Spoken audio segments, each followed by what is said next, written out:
Bonjour, le samedi 26 et le dimanche 27 octobre 2013, à Toulon, dans le Var, avait lieu une exposition de champignons organisée par la Société des sciences naturelles et d'archéologie de Toulon et du Var. Voici l'interview de Michel Chazal-Martin et de Pierre Brun de la section mycologie. Alors nous sommes le dimanche 27 octobre 2013, nous sommes à Toulon dans le Var, nous sommes dans le quartier de Bazeilles. J'ai quelqu'un à côté de moi, je vais lui demander de se présenter. Bonjour. Oui, je suis Michel Chazal-Martin, l'un des animateurs de la section mycologie de la Société des sciences naturelles et d'archéologie de Toulon et du Var, avec à mes côtés Pierre Brun, deuxième animateur de cette section, et nous nous relayons à tour de rôle pour diriger, organiser les sorties et les cueillettes de champignons. Oui, parce que c'est bien de ça qu'il s'agit. Alors, j'ai vu votre publicité sur un arbre. Vous voyez que ça reste quand même quelque chose d'assez écologique. C'est, comment dirais-je, une exposition de champignons. Il y en a beaucoup. J'ai trouvé ça d'abord très intéressant. Permettez-moi de vous dire ça. Très pédagogique aussi. Et vous allez me dire d'abord en quoi consiste pour vous de faire cette exposition. Et puis, quel en est le but ? Premièrement, nous sommes en automne. L'automne est la période la plus favorable à la sortie, à la poussée des champignons dans l'année. Nous savons également que la plupart de nos concitoyens ont une connaissance relativement restreinte du monde des champignons. À part quelques comestibles et encore, le reste leur est totalement étranger. C'est pour cela que nous faisons ces expositions. C'est pour le public, le grand public, tout le public. Le deuxième but, mais alors qui lui est permanent sur l'année, c'est que nous sommes chargés, dans le cadre de la Société des sciences naturelles, de faire l'inventaire des champignons, notamment ceux de notre département. J'ai remarqué qu'il y en avait beaucoup. Nous évaluons ici pour le Var, après avoir fait des recoupements au sein de la Société des sciences naturelles, sur 10, 15, 20 ou 30 ans, on peut estimer de l'ordre de 1500 espèces de champignons supérieurs dans le Var. 1500 1500 champignons supérieurs, c'est-à-dire visibles à l'œil nu. Ça va de 1 cm jusqu'à 30 cm. D'abord, on va revenir un petit peu sur cette exposition et un petit peu sur qui vous êtes. Et des expositions comme ça, vous en faites beaucoup dans l'année ? Cette année, c'est la seule. Les années précédentes, 2. Et nous sommes allés jusqu'à 3 certaines années. Oui, d'abord, on a quelqu'un, donc on va lui demander de se rapprocher et de vous présenter. Oui, bonjour, je suis Pierre Brun. Je suis aussi responsable en partie de la section mycologie avec mon camarade Michel. Là. Il y a très longtemps que je suis à la société. On a organisé quelquefois des expositions de paléontologie dans des villages un peu partout, là, dans le coin. Quand on avait un paléontologue qui était très fort là-dessus, maintenant il est plus là. Il y a eu des expositions de botanique aussi, mais c'est surtout les expositions de champignons que là on fait régulièrement, comme l'a dit Michel, 2 ou 3 fois par an. Et puis là cette année on fait encore une exposition de champignons dans la forêt de Janas fin novembre. On expose des champignons, alors là directement sur place dans la forêt. Je prends note parce que je travaille beaucoup avec la Seine-sur-Mer et mon site partenaire, le Sud 83. Vous parliez de botanique, on va revenir aux champignons après, ne vous inquiétez pas. La botanique, ça a trait à quoi pour vous ? Non, moi je ne suis pas botaniste du tout. J'ai bien compris. Comme j'ai eu l'honneur de présider cette société, comme Michel d'ailleurs qui m'a remplacé par la suite, on est obligé de suivre un peu les activités des autres, etc. Mais en botanique, je ne connais simplement que les champignons qui poussent à tel endroit, comme un champignon qui pousse sous le cyste ou le champignon qui pousse sous les pins, etc. et tout. Donc on s'intéresse un petit peu à la botanique, aux arbres, etc. parce qu'il y a des champignons qui poussent dessous, qui sont mycorhiziques de l'arbre ou de la plante qui pousse à côté, quoi. Très bien, on va revenir justement aux champignons, parce que moi c'est ce qui m'a, je vous le dis franchement, donné l'envie de venir, parce que j'ai trouvé donc qu'effectivement, alors outre le fait que vous me disiez que effectivement on manquait singulièrement donc d'informations là-dessus, le fait de voir, moi je vais vous dire un petit peu mon ressentiment en tant qu'intervieweur, si vous me le permettez, le fait de voir donc non pas dans un livre, mais de voir réuni en réel autant de variétés déjà, j'ai trouvé ça quand même relativement intéressant. Et comment vous arrivez donc à faire tout ceci ? Cette exposition, nous avons autour de 215 espèces. Ce qui est déjà bien. Hein. C'est pas un score. Nous avons fait jusqu'à 350, 370 espèces certaines années. Donc, vous voyez, c'est modeste, mais en fait, c'est quand même pas mal.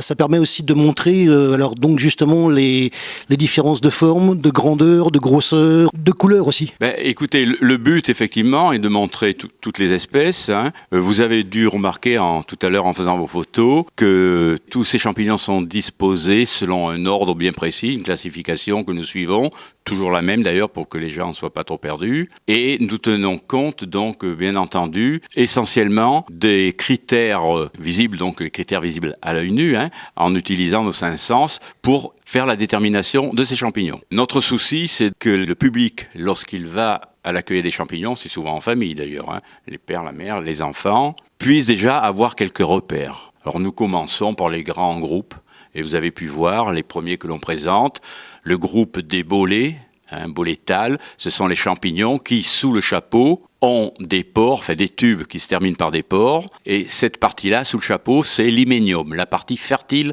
du champignon. C'est là-dedans que se trouvent les millions et milliards de spores dans chaque champignon. Donc on leur présente d'abord tous ces champignons-là, mais au sein de ce groupe des bolets, là aussi il y a des subdivisions. Ensuite, nous avons une deuxième grande catégorie, ce sont les champignons à lame, c'est-à-dire que sous le chapeau, l'hyménium est constitué de lamelles. Les lamelles sont plus ou moins serrées, plus ou moins espacées, peu importe, et ce sont ces lamelles aussi qui sont la partie fertile du champignon à lame. Et là, nous avons beaucoup de genres différents. Ensuite, quand vous continuez la visite, vous avez pu remarquer, nous avons une troisième catégorie de champignons qui sont ce que nous appelons nous les aphylophorales, mais en fait ce sont des champignons sans lame et qui peuvent pousser au sol mais souvent sur le bois, champignons linicoles. Et qui Intéressant comme détail. Voilà, et qui peuvent avoir des formes alors totalement imprévisibles. C'est-à-dire que là on ne trouve pas le schéma classique d'un pied surmonté d'un chapeau, mais on trouve absolument toutes les formes que la nature peut vous offrir. Et là encore, vous avez des subdivisions, c'est assez compliqué. Puis enfin, nous avions ici, mais pour cette exposition, c'était pas très riche, une dernière catégorie aussi de champignons qu'on appelle les ascomycètes, qui regroupent là essentiellement tout ce qui est les morilles, les pésises, etc. Voilà, là, si vous voulez, on a fait un tour très général. Non, mais c'est déjà très bien. Le but, c'est quand même de donner une information au public qui, justement, ne connaît pas nécessairement tout ça, comme vous le faites. Le souci, après cette présentation générale, nous répondons aussi aux besoins des gens. Ils nous disent qu'est-ce que c'est ça, est-ce que je peux manger celui-ci, est-ce que etc. Donc le souci, c'est de leur présenter le mieux possible, d'une part, les dangers de la comestibilité des champignons. C'est pour ça qu'on vous a demandé de mettre en exergue la mise en garde sur la consommation et le risque. Nous ne pouvons plus garantir l'innocuité des champignons. Pourquoi ? Parce que les champignons comestibles, dans leur chair, peuvent recevoir une pollution extérieure provenant du sol, des métaux lourds, voire radioactivité s'il y en a, etc., et qui les polluent et qui les rendent toxiques. Donc il faut être très prudent là-dessus, donc nous insistons beaucoup sur cet aspect avec les visiteurs. Et là on parle bien de champignons comestibles pour l'instant. Pour l'instant, là je vous parle de champignons comestibles ils sont comestibles, oui, à condition d'être récoltés dans des endroits non pollués. Il y a quelque chose dont on n'a pas encore parlé, c'est ce qu'on a rassemblé comme champignons. Pourquoi ces 220 champignons, on les a ramassés tous vendredi matin. Voilà, on s'est réparti les 20 à 30 mycologues qui sont sur le terrain, on s'est répartis à des endroits différents pour récolter des champignons dans des biotopes, comme on dit, c'est-à-dire des endroits différents, sur le calcaire, dans les bords, etc. et tout. Et après chacun, donc on part par petits groupes, on rassemble après ici tous les champignons et on les détermine le vendredi. Donc c'est des champignons qui sont frais, qui ont été ramassés le jour même. C'est pour ça qu'on n'arrive qu'à 220, mais on peut aller plus loin. Et dans certains endroits, comme le Dauphiné ou des choses comme ça, où il y a beaucoup de champignons, ils arrivent à des expositions où dans la journée, ils ramassent 700 espèces. Mais ils ont en plus des déterminateurs beaucoup plus pointus que nous le sommes, etc. Il faut déjà les ramasser en une journée quand même. Voilà, il faut les ramasser en une journée, mais ça dépend combien on est. Nous, on était une trentaine sur le terrain par groupe de 2 ou 3. Donc ça fait une dizaine, une quinzaine de paquets qui nous arrivent, de bacs qui nous arrivent. Donc après, il faut déterminer. Puis en plus, il faut déterminer très vite parce que le champignon, surtout quand ces jours-ci, il a plu, le champignon pourrit très vite. Il faut donc déterminer extrêmement vite parce que les champignons, ce matin, quand on a rangé un peu ce qui est resté, on en a jeté les 9/10 à la poubelle, parce que ça pourrit extrêmement vite. C'est le danger de la mycologie, c'est qu'on a très peu de temps pour déterminer le champignon. On va quand même parler de vous, puisque donc c'est vous qui organisez. Moi, j'aimerais savoir qui vous êtes et est-ce que vous faites la structure en général, le nombre de personnes, etc. Dans la section, on est combien ? On est une cinquantaine à peu près, Ah, quand même. Grosso modo, c'est à peu près. Tu as combien ? Tu as une adresse de 48 de 48 mails, 48 adresses mail. Donc il y en a quelques-uns qui l'ont pas, etc. Donc on est une cinquantaine et on sort. Je ne sais pas si on vous l'a dit, mais on sort tous les vendredis dans la journée, toute la journée. On parle le matin vers 8h30. On va dans des endroits qui sont décidés par le responsable de la section. On se retrouve vers 9h30 à cet endroit-là. Pendant jusqu'à midi, on cherche des champignons. À midi, on casse la croûte. Et après, l'après-midi, on détermine les champignons. Alors, certains, quand on n'arrive pas à les déterminer en macroscopie, on les amène chez soi pour les déterminer en microscopie. Et après, le responsable de la section, Michel, là, rassemble tous les résultats et publie la liste le lundi ou le mardi. Il publie la liste en même temps qu'il dit on ira à tel endroit vendredi prochain. Donc, le travail que vous faites, en quelque sorte, c'est aussi un travail d'inventaire ? Ah, tout à fait.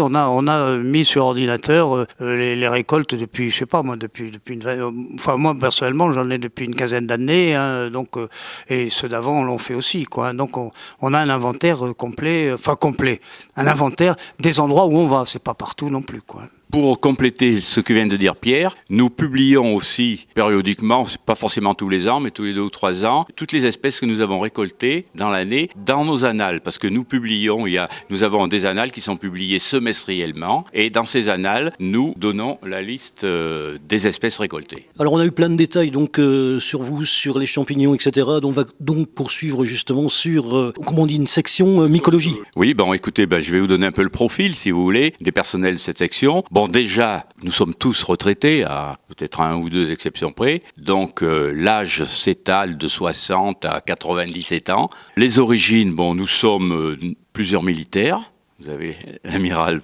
Pierre Brun. Moi-même, j'étais militaire également. Enfin, nous sommes plusieurs militaires.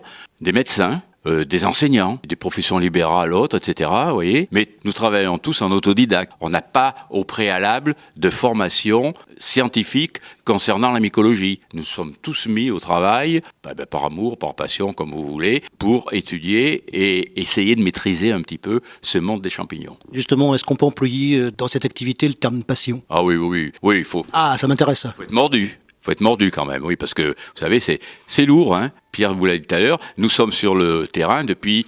Si vous me permettez, qu'est-ce qui passionne dans les champignons ? C'est l'aspect mystérieux déjà. Pour les mycologues, il y a un aspect mystérieux qui perdure. Ensuite, après, on ne va pas le cacher, il y a l'aspect culinaire, comestibilité. Les gens aiment bien se faire plaisir en trouvant de bons champignons et ramasser. Voilà. Et puis ensuite, le fait de se retrouver... Nous, ça fait bientôt 25 ans qu'on soit ensemble.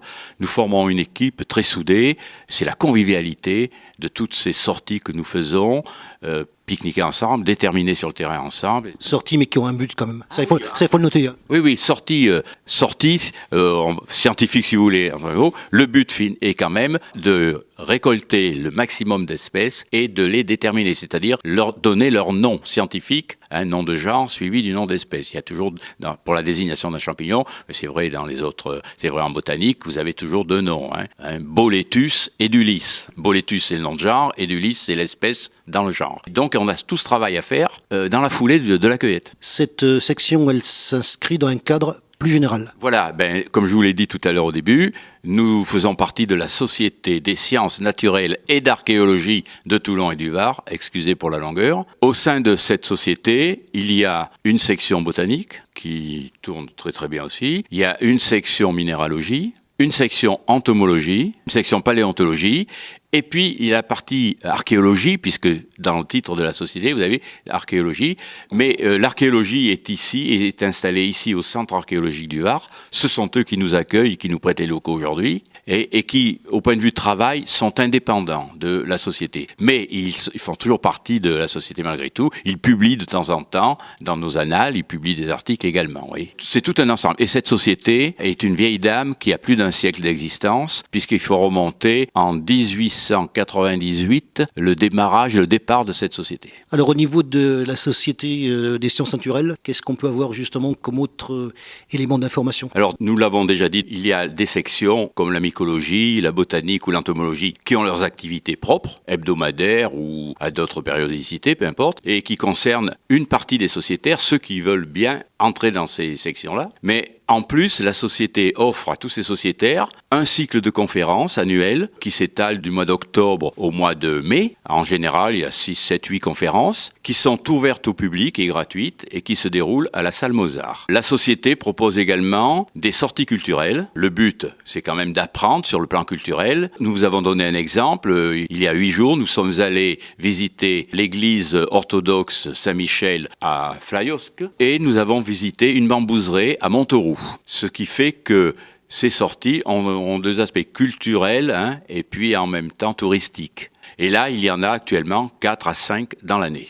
On va revenir sur les champignons. On a parlé justement de quelque chose au niveau de certains dangers en particulier. Oui, en conclusion, et avant de passer la parole à mon camarade Pierre Brun, oui, je voudrais revenir sur le problème de l'intoxication, des risques encourus par la consommation des champignons. Nous, ce que nous voudrions, c'est que le public qui vient visiter nos expositions, lorsqu'il nous quitte, soit bien persuadé de ce risque. Donc nous insistons énormément, non seulement sur le fait qu'il y a des champignons toxiques par eux-mêmes, c'est-à-dire toxiques dans leur tissu, et là, dans tous les cas de figure, si vous les ingérez, vous allez être malade, mais qu'il y a aussi des champignons comestibles qui, de par le milieu dans lequel ils ont poussé, le biotope, peuvent être dangereux par une pollution externe, les métaux lourds par exemple. Dans ce cas-là, nous conseillons bien entendu fermement au public que lorsqu'ils vont à l'accueil des champignons, ils vont dans les forêts le plus loin possible de toute zone urbanisée, de toute zone industrielle et des bords des routes, de façon à éviter ce risque de pollution. Est-ce que c'est toujours le rôle justement des pharmaciens ? Est-ce que les pharmaciens ont encore un rôle de contrôle comme ça se faisait avant ? Oui, dans la mesure du possible, ils le font. Mais je crois qu'on peut le dire, actuellement, des jeunes pharmaciens nous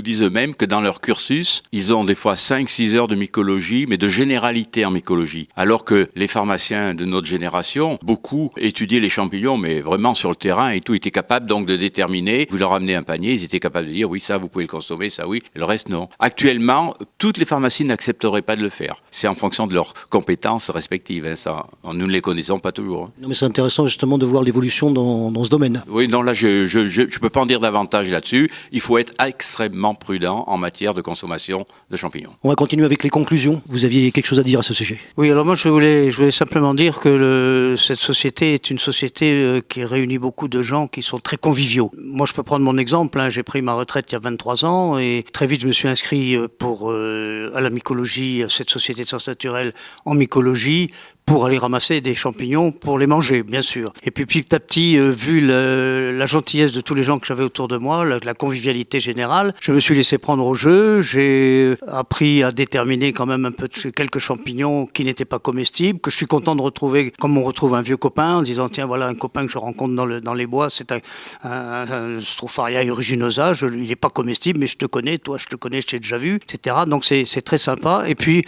c'est l'occasion de passer une retraite pour des gens qui partent en retraite. C'est une occasion formidable de trouver des nouveaux amis. Et là, ça m'a permis de rencontrer des tas de gens de toutes les origines. Et ça, c'est formidable et j'en remercie beaucoup la Société des Sciences Naturelles. Bien, on revient sur cette exposition de champignons. Donc, écoutez, moi, je suis d'abord très content en ce dimanche de venir voir et de passer un dimanche où on apprend quelque chose. Vous savez que je pense que vous avez constaté qu'on aime bien ici quand on apprend quelque chose.